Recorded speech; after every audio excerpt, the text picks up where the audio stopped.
Hi friends, ఎలా ఉన్నారు? మీ preparation ఎలా ఉంది? I hope everything is good. So చాలామంది కామెంట్ చేశారు క్రిటికల్ రీజనింగ్ టాపిక్ చెప్పమని.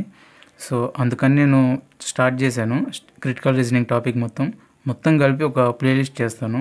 ఇది క్రిటికల్ రీజనింగ్లో జస్ట్ ఒక టాపిక్ మాత్రమే. అది ఫస్ట్ నేను ఇన్ఫరెన్స్ తీసుకున్నాను, ఎందుకంటే కొంచెం ఈజీగా ఉంటుంది మీకు కూడా.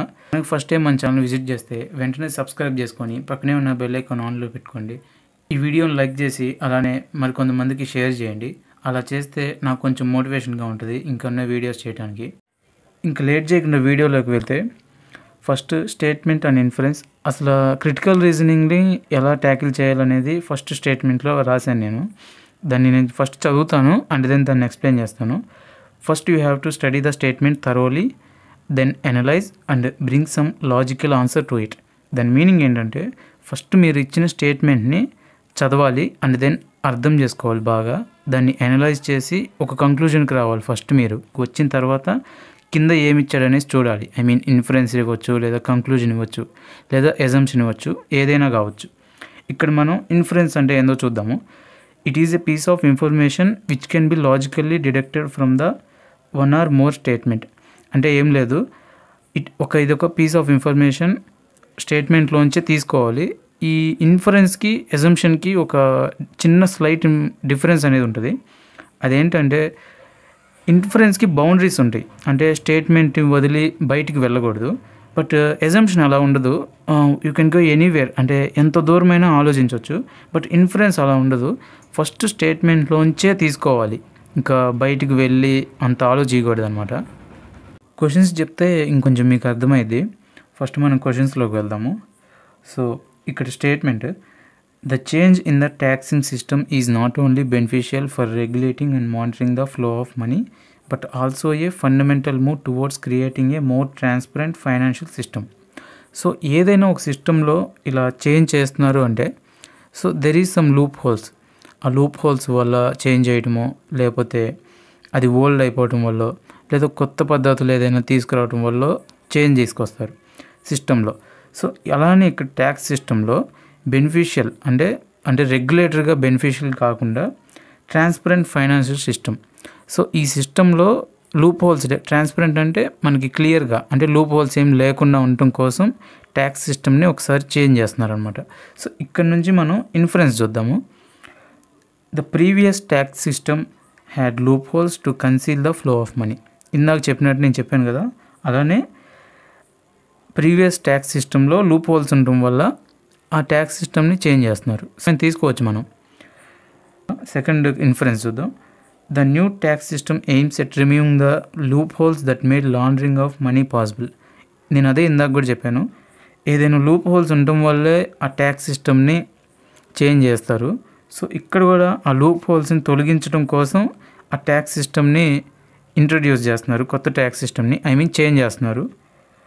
సో ఇక్కడ కూడా మనం ఈ స్టేట్మెంట్ని కూడా తీసుకోవచ్చు, ఇన్ఫరెన్స్ని. సో ఈ రెండు స్టేట్మెంట్ని తీసుకోవచ్చు. ఓకే, ఇప్పుడు మనం క్వశ్చన్ నెంబర్ 2 చూద్దాం. Glow association have demanded A vacancy tax on vacant flats and unsold flats in Hyderabad and Mumbai. అంటే ఏంటంటే, వేకెంట్గా ఉన్న ఫ్లాట్స్ అండ్ అన్సోల్డ్ అంటే అడుబోని ఫ్లాట్స్కి వేకెన్సీ ట్యాక్స్ అనమాట. అంటే ఖాళీగా ఉన్నాయి కాబట్టి వాటికి కూడా ట్యాక్స్ కట్టమని గ్లో అనే ఒక అసోసియేషన్ ఒక బిల్ పాస్ చేసింది. సో ఇక్కడ మనం క్వశ్చన్ చూద్దాం. Which of the following would support the demand made by gloss association. So ఇక్కడ మనం గ్లోస్ అసోసియేషన్కి సపోర్ట్ చేసే ఒక స్టేట్మెంట్ని, ఇన్ఫరెన్స్ స్టేట్మెంట్ని మనం తీయాలి. అది రైట్ అవ్వచ్చు, రాంగ్ అవ్వచ్చు, ఏదైనా అవ్వచ్చు, మనకు అవన్నీ సంబంధం లేదు. జస్ట్ దానికి సపోర్ట్ ఏదైతే ఉంటుందో ఆ స్టేట్మెంట్ని తీయటమే మన పని. సో ఫస్ట్ ఆప్షన్ చూద్దాం.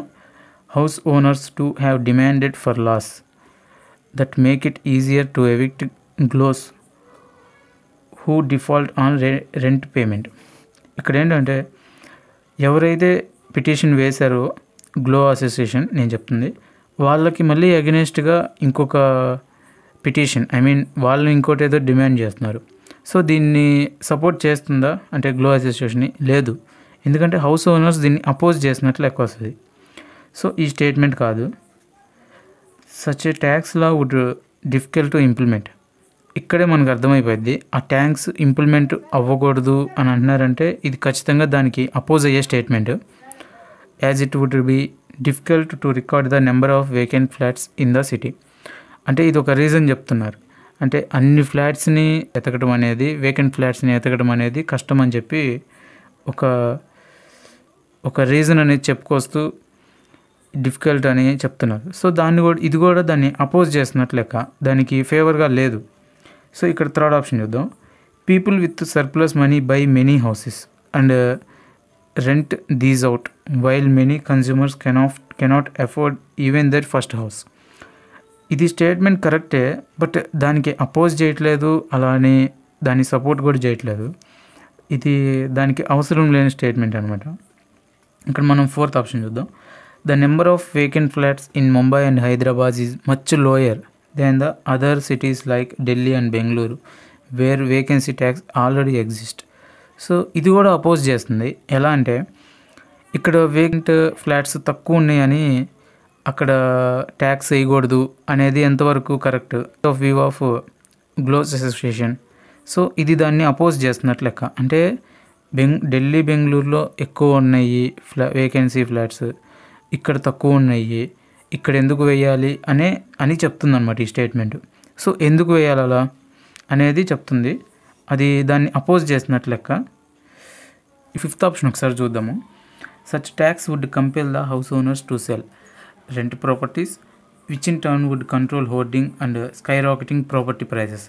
అంటే ఏమంటున్నారంటే ఇప్పుడు వాళ్ళు కనుక గ్లో అసోసియేషన్ కనుక ఒక ట్యాక్స్ అనేది వేసిందంటే వాళ్ళు అమ్మకుండా ఉన్న ఫ్లాట్స్ కానీ లేదా హౌసెస్ కానీ ఏవైతే ఉంటాయో వాళ్ళు అమ్మటానికి చూస్తారు.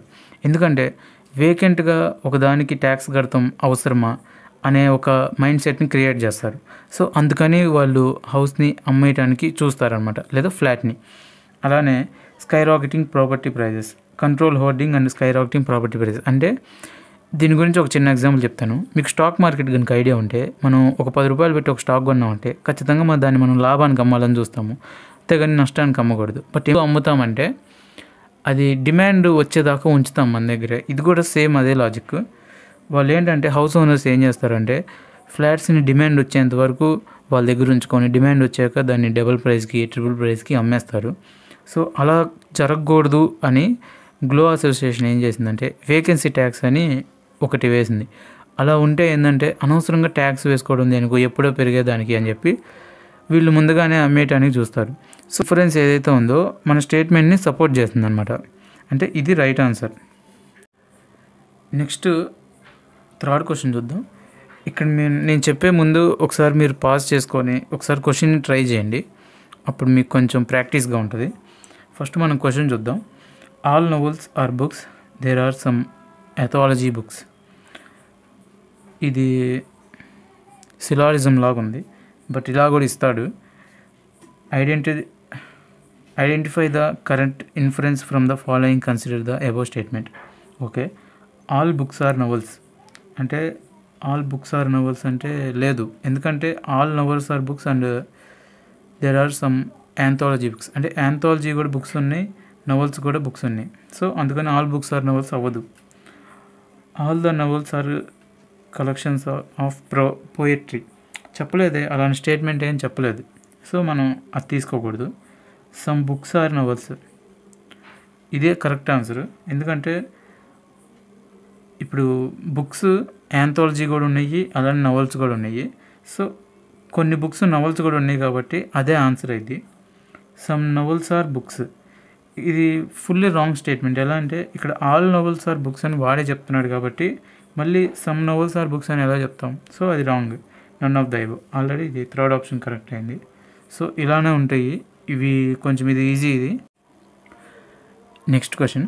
The labour ministry has suggested 9 hour regular working day in its draft wage code as against 8 hours now, but stayed away from fixing a national minimum wage which may draw wrath from trade unions. ఇక్కడ wrath అంటే angry. The number of working hours shall constitute a normal working day shall be of 9 hours according to the new rules. Okay, ఇక్కడ మనకు అర్థమైంది కదా. నార్మల్గా అయితే మనం 8 hours working అవర్స్ని దాన్ని ఒక రూల్ని పాస్ చేశారు. 9 అవర్స్ చేయాలి డైలీ వర్క్ అనేది, అంతే అందులో ఉంది. అలానే మినిమం వేజ్ అంటే ఇక్కడ మనీ అంటే ఎంతైతే పని చేస్తావో దానికి మనీ అనేది ఎలా అయితే ఉందో ముందు, అంటే 8 అవర్స్ వర్క్కి ఎలా అయితే ఉందో అలానే ఉందని చెప్తున్నాడు. అంటే మనీ ఏం పెంచరు, మీ టైం వరకు, మీ వర్క్ ఆఫ్ టైం వరకు పెరిగింది. That should be clear. Which of the following can be inferred from the given information. చూద్దాం ఇప్పుడు. Option number A, government is set to bring new labour laws in the countries with minor changes. Minor changes అవి కాదు, ఎందుకంటే 1 hour నీవు daily work పెంచుతున్నారు అంటే అది ఖచ్చితంగా మైనర్ చేంజ్ అనేది కాదు. అలానే మీకు వేజ్ ఏమన్నా పెంచుతున్నారా అంటే డబ్బులు, అంటే మీరు చేసిన పనికి డబ్బులు ఏమైనా పెంచుతున్నా అంటే అది కూడా లేదు. సో అది మైనర్ చేంజ్ అవ్వదు. సో ఈ స్టేట్మెంట్ కాదు. Government employees need to work more number of hours in the office in coming years. Government employees అని ఎక్కడ కూడా చెప్పలేదు మనకి. సో గవర్నమెంట్ ఎంప్లాయీసా లేదా ప్రైవేట్ ఎంప్లాయీస్ అనేది కాదు, అది కాదు. Government is set to change the daily working hours for contract workers in the country. Working అవర్స్ని పెంచుతారు లేదా చేంజ్ చేస్తారు అని కాంట్రాక్ట్ వర్కర్స్కి ఏమని చెప్పారా? అసలు స్టేట్మెంట్లో అలాంటి వర్డ్స్ ఏం లేవు. ఐ మీన్ కాంట్రాక్ట్ వర్కర్సా గవర్నమెంట్ వర్కర్సా అనేది. సో ఈ స్టేట్మెంట్ కూడా కాదు. ఇప్పుడు 4th ఆప్షన్ చూద్దాము. Daily wages are all set to increase. ఇంకో నేను ఇక్కడే చెప్పాను, మినిమం వేజ్ ఫిక్స్డ్, అంటే fixing a national minimum wage, అంటే ముందు ఎలా అయితే ఉందో అలానే వేజ్ అనేది ఉంది, వేజ్ అనేది చేంజ్ చేయలేదు అనేది చెప్పాడు మనకి పైన స్టేట్మెంట్లో. ఇక్కడ ఏమంటున్నాడంటే ఇంక్రీజ్ చేశారు వేజ్ అనేది అంటున్నాడు. అది కాంట్రడిక్షన్ అనేది అయిపోతుంది కదా. సో అది కాదు. ఇక్కడ మనం 5th ఆప్షన్ ఒకసారి చూద్దాము. Per hour productivity of the workers may go down. Yes, ఇది కరెక్ట్. ఎలా అంటే ఫర్ సపోజ్ మీరు డైలీ 72 యూనిట్స్ చేస్తున్నారు 8 అవర్స్ వర్క్ ఉన్నప్పుడు, అంటే 1 అవర్కి ఎంత వర్క్ చేస్తున్నారంటే 9 యూనిట్స్. అలానే 9 అవర్స్ చేస్తున్నారు అదే యూనిట్స్ ఆఫ్ వర్క్, అప్పుడు పర్ అవర్కి ఎన్ని చేస్తున్నట్టు 8 యూనిట్స్, అంటే 1 యూనిట్ డిఫరెన్స్ అనేది ఉంది అక్కడ. సో అదే చెప్తున్నాడు, per hour productivity of the workers may go down. Yes, అవును, కరెక్టే అది. అంటే అలా 9 అవర్స్ కనుక పెంచి వేజెస్ ఏం పెంచకుండా ఉంటే అదే వర్క్ చేస్తారు బట్ 9 అవర్స్ ఉంటారు, అప్పుడు పర్ అవర్ ప్రొడక్టివిటీ అనేది ఖచ్చితంగా తగ్గిపోతుంది. అదే చెప్తున్నాడు ఆప్షన్లో. సో ఇలా ఆలోచించాలన్నమాట మనం. Next question. The national geological park in New Delhi has a set of doctors studying heats effect on animals. We have shifted to A summer management diet which includes more liquid diet as well as the seasonal fruits and vegetables which contain more water, the zoo director told the news agency.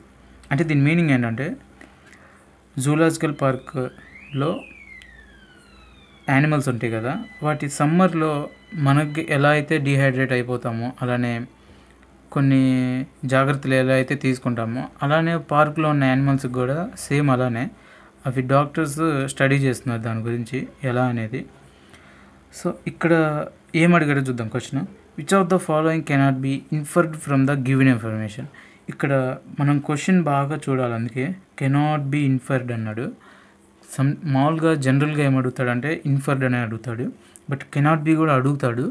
మీరు జాగ్రత్తగా మీరు question attempt చేసేటప్పుడు మనం కంగారులో పెట్టేస్తాం, inferred అనుకొని okay కనపడుతున్నాయి ఒక 2-3 అనుకుంటాము, బట్ క్వశ్చన్ బాగా చదవాలి మనం.